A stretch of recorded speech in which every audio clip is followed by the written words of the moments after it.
Wanita ini melahirkan 20 anak sekaligus. Setelah bercerai, dia membasuh wajahnya dengan air mata sendiri. Setiap hari dia akan duduk di depan ember dan menangis, karena keluarganya sangat miskin. Semua anak-anaknya telanjang kaki. Tubuh bagian atas hanya ditutupi dengan tong kayu saja. Rumah pun hanya dikelilingi oleh 4 dinding, dan terlihat pemandangan yang sangat miskin. Bahkan ikan di dalam tangki pun kelaparan hingga tersisa tulang belulang. Wanita itu membuka lemari dan hanya ada 1 piring di dalamnya. Hanya ada 1 kacang merah di atas piring itu. Ini adalah makanan untuk 20 anak-anaknya.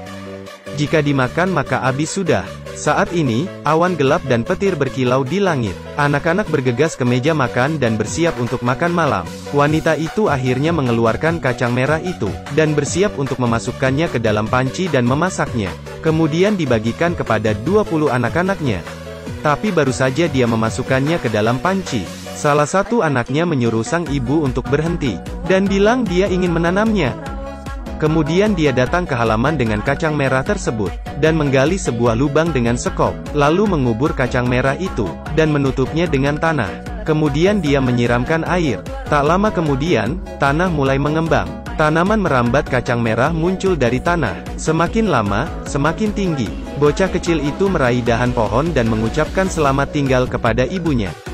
Dia memanjat ke atas dahan pohon, hingga mencapai atas awan. Tiba-tiba dia melihat raksasa yang besarnya lebih dari 500 kg berjalan dari kejauhan. Dia segera bersembunyi di bawah awan. Melalui celah, dia melihat raksasa itu membasuh tubuhnya dengan awan gelap sebagai selang air. Setelah mandi, raksasa itu bersiap untuk kembali ke istana. Dia menarik pegas dengan kuat. Bola besi itu dikeluarkan dan terbang keluar. Ini terlihat seperti bowling. Lampu di dalam rumah pun menyala. Kemudian bola masuk ke dalam lubang. Pintu besar pun terbuka. Ternyata inilah kunci untuk membuka istana langit. Setelah raksasa itu berjalan masuk ke istana, bocah kecil itu juga melompat ke dalam lubang yang dimasuki bola besi.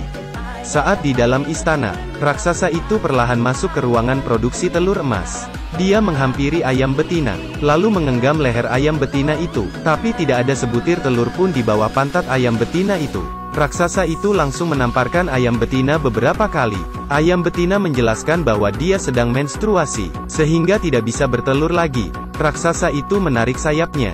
Dengan munculnya 6 ceri di mata ayam betina, setumpuk telur emas besar meluncur keluar dari bawah pantatnya. Raksasa itu meletakkan telur di dalam pemotong. Telur emas besar berubah menjadi beberapa keping emas, kemudian dimasukkan ke dalam brankas. Setelah raksasa itu pergi, bocah kecil itu melompat dari ambang jendela. Dia memberitahu ayam betina untuk tidak mengeluarkan suara. Kemudian dia mengambil ayam itu dan bersiap untuk melarikan diri.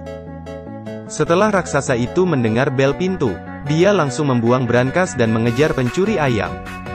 Akhirnya, raksasa itu meraih bocah kecil itu.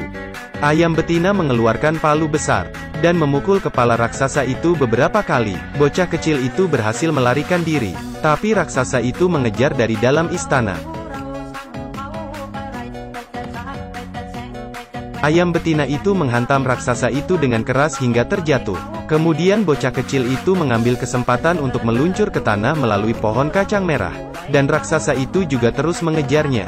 Setelah mencapai tanah, bocah kecil dan ayam betina mengambil kapak dan memotong pohon kacang merah. Raksasa pun terjatuh ke bawah tanah, dan membentuk sebuah kawah besar.